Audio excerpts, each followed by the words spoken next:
A new Konosuba is coming out, Rising of a Shield Hero gets another go next season, Slime is finishing off its second season after already having a Slice of Life spinoff last spring, and a whole slew of new isekai are coming out this season alone. Hi, we're doing a very close and personal video today. Hey, do you remember when Moe Slice of Life was one of the most prominent types of anime to dominate what came out most every season? Can we go back to that? Should we go back to that? No, because barring some select few, the majority were just cardboard, basic one-dimensional shows, with characters whose only selling point, for the most part, was that they were cute. Not only that, but the majority of those shows could not match the level of quality that, like, Kyoto Ani could do in this field. Heck, I posit that the reason Kyoto Ani hasn't done a traditional isekai show is because they actually want to give other studios a fighting chance. So instead they go off and make Evergarden and Maid Dragon. I don't think I'd be wrong in saying that was the right move. But Moe is not the dominant feature in anime anymore. Isekai, being the dominant feature of light novels from the 2000s and 2010s, has now come to infect everything. It's overtaken Moe, and now in any given season, there are what feels like dozens of isekai shows to comb through. In 2019 alone, we had, oddly enough, 19 shows that could bear the description of isekai. Are most of them any good? Like the Moe shows of old, they really only tried to rely on, like, one selling point. And if that point was interesting, if that quirk caught your attention, then yes, it might have been good. For you. But if you were looking for something with a little bit more of a broader appeal, you either needed to be so original that people just latched on to your uniqueness, or just be so damn awesome that we would have had no choice but to just bow down to its majesty. That said, while I am aware that certain subsections of the anime community hate isekai with a burning passion, I don't consider myself to be one of them. I can be disappointed by a show's quirk, sure, or maybe just plain uninterested in the story that they're trying to tell, but I don't hate an isekai show just because it's an isekai. And even looking at this season, summer 2021, I wouldn't consider most of these isekai shows to even be bad. Not great, but not terrible. Even with the pharmacist one, that's probably the most bland, I still find myself coming back every week. But we're getting ahead of ourselves. Ladies, gentlemen, and others, welcome back to Glass Reflection, where today we're doing a roundup of the isekai shows of summer 2021. A glimpse at what the state of isekai is now, so that we can try to analyze where we might be headed in the future. But before that, let's pass it on over to a future corporate sellout version of myself, who hopefully has a sponsor for this video.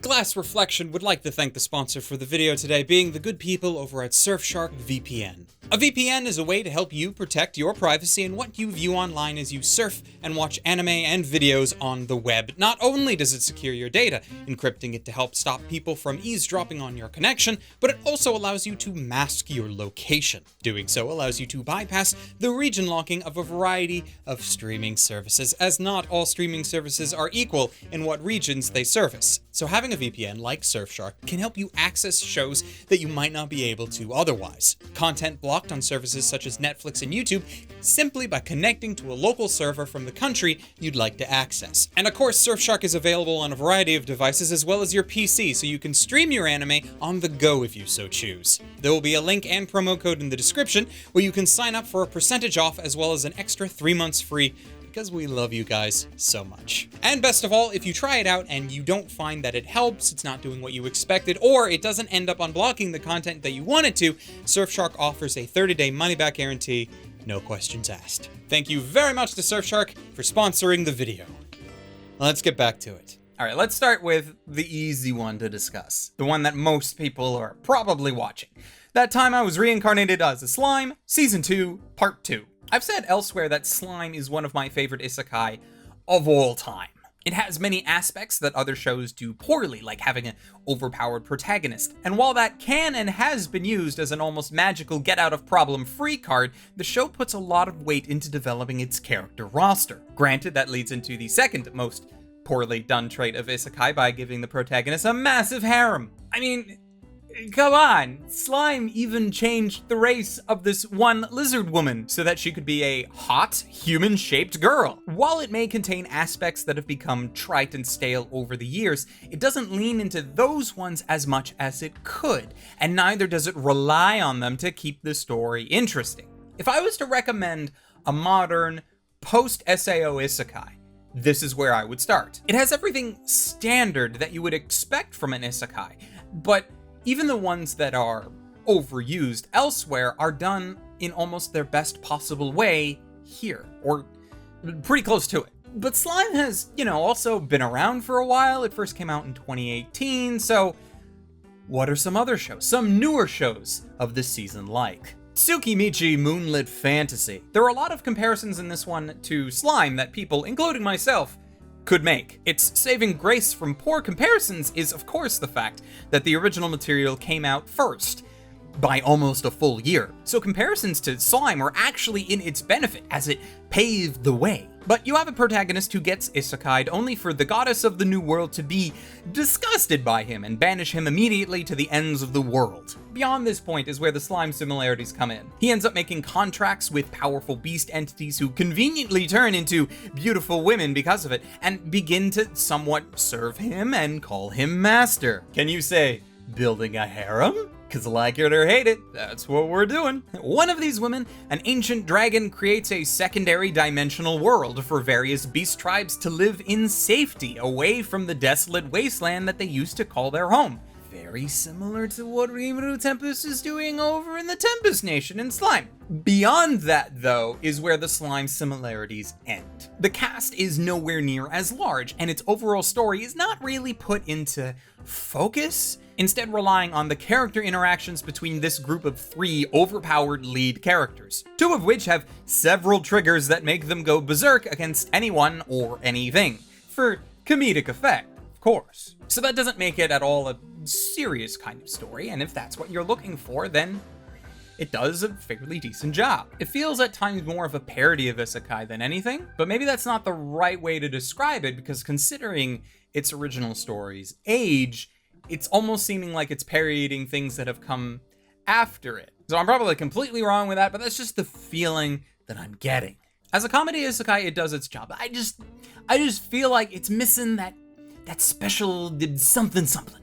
Just one more little push to be truly great. Moving on, Drugstore in Another World, the slow life of a cheat pharmacist. There's not much to say on this one, as it's extremely simple. Salaryman gets isekai'd into a fairly generic fantasy town and begins to use his skills to make potions, tonics, and all sorts of useful items for the local townsfolk. I'm not gonna try and die on a hill by saying that this one is particularly good. It's just that this is a series that has met my admittedly low expectations for it. It sets the bar real low, and that's fine. This one specifically feels like the isekai equivalent of cotton candy. It's super sweet, but lacks any real depth, and then it just disappears under any semblance of a critical eye. But if all you want is a boost of sweetness, it's the perfect remedy, so to speak. Sere Gansoki. This one had potential. And who knows,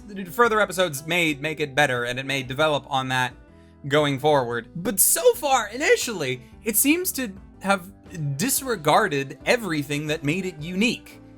And I don't get it. To the point where it's almost hard to even really call this one an isekai, because it's starting to feel more like a traditional fantasy rather than an isekai. The isekai element just kind of feels shoehorned in, really. The lead character gets isekai'd by a train while traveling on a bus, which, is a fun change of pace, but poor Buskun, what did anybody ever do to you? But in getting isekai'd, instead of getting his own body, this guy's memories are implanted into the body of a young commoner boy. There's a little bit of self-confusion, as he now has 2 separate memories to contend with, and originally I thought that there might be some kind of journey of the self, but that's discarded almost immediately. What follows are several episodes of his character getting stepped on in a class war against virtually every other character. Those of noble blood are disgusted that a commoner is even allowed to mingle with them, let alone be better than them at anything. If they didn't spend so long beating us over the head with it, I'd probably have enjoyed the series far more. But so far, that is the only cause of tension that the show has relied on. I'm disappointed by what the show has done with the protagonist's unique situation at the start. His dual memory thing now just becoming a bit of a catch-all to give the main character knowledge and superpowers to a point. And even discounting that, what we ended up getting instead just hasn't really been enough to catch my interest. Toss in a time skip of 5 years that apparently did nothing to change the situation. It's almost like it never happened. We just needed the characters to be older now. And I'm just really bored with it. I've seen readers of the original material say that it'll get better in later arcs. That's what they all say. But when the opening sequence has our main character in what can be charitably described as a Kirito cosplay, I'm not holding my breath on this one. How a realist hero rebuilt the kingdom. I actually thought going into this one that it was going to be similar to the last. A serious premise that doesn't live up to its potential. There were some curious missteps, but when you have a series that references things like Slayers and Salt Bay, well, that's a series of culture. So our main guy gets isekai'd, and instead of becoming a traditional hero who goes up to the north to fight the invading demons, he instead gets crowned king, and we begin a medieval kingdom economics simulator. We look at the various problems facing his new home and see some of the solutions he has to fix them. His methods are rather unorthodox. When I heard that the series was going to be a little bit more economic focused, I was thinking that it was going to be like Mao Yusha, but it really doesn't have that kind of plot behind it. I'm hesitant to say that it's good. It's more so that I am just finding it enjoyable. More so than anything else I've mentioned here today, barring slime, of course. There is a level of optimism that just permeates through the story here. So even though there are tidbits that have had me kind of tilt my head in confusion, like the whole search for talented people that wasn't properly explained, there's some missing holes there I don't get. I'm letting the show pull me along for the ride, and I can't say that I'm necessarily disappointed yet, but I'm also not setting high expectations for it to continually blow me out of the water. There's also like the Dungeon of Black Company, but I didn't really see anything interesting about that going into it, and I don't think anything beyond the first episode is worth bringing up that changes how things have been going compared to other things that I've shown here today. So this is Isekai in 2021. There are a handful of well-known properties that have more stuff coming soon. And then there's this massive onslaught of other Isekai shows that are just hard to latch on to because there's only so much unique about them. Most of them only really seem to have like one interesting thing about them. One quirk. The kind of thing that you can maybe latch onto initially for the first episode or so, but it's not enough to keep you coming back every week. Like, looking at this season, I'm probably going back to Cheat Pharmacist, not because it's good, but because it serves a purpose for just being this nice, pointless show that I can just turn on and enjoy. And that's fine for me, but it probably won't be for others. And Realist Hero keeps doing this somewhat bullshit cliffhanger thing where something is revealed to one of the characters, but for us, well, better come back next week. And yeah, I'm gonna do it, but I don't have to be happy about it. The rest? Again, they're not bad. There's just nothing exceptionally good about them either. We're in a place now with the anime community, I feel, where watching things is a little bit more difficult, or at least different than it was last year. Depending on where you live, things are opening back up. The world is trying to revert back to pre-2020, albeit slowly and not without scars. But because of that, I feel like a lot of people who leaned into watching anime over the last year for comfort are taking a break. Probably for the best too, because for this season specifically, nothing really screams must watch, even things like Slime. There are at least 2 shows left this season not released that could change things, and I'm hopeful that they do, but to convince people to watch things en masse again, you need to be special. You need to be unique. And this season, this ain't it, Chief. Just being good is not gonna cut it right now. So for Isekai, something that already has a somewhat negative connotation amongst some of the anime community, that's doubly so. Isekai needs a new big show, or else it's gonna fall by the wayside. Mark my words.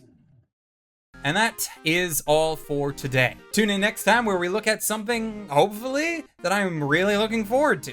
Which also means probably that not many other people are gonna watch it. Probably. At least that's how these seasonal videos turn out. A very big thank you to all of the patrons whose names have been scrolling here on the screen for a little bit for supporting these videos. I can't do it without you. And a very special thank you to patrons Wago221, Omar Showman, Hector Montemayor, Ryfen Bonaparte, and Sere Yamako for being especially awesome. And until next time, ladies, gentlemen, and others, watch more anime and stay frosty.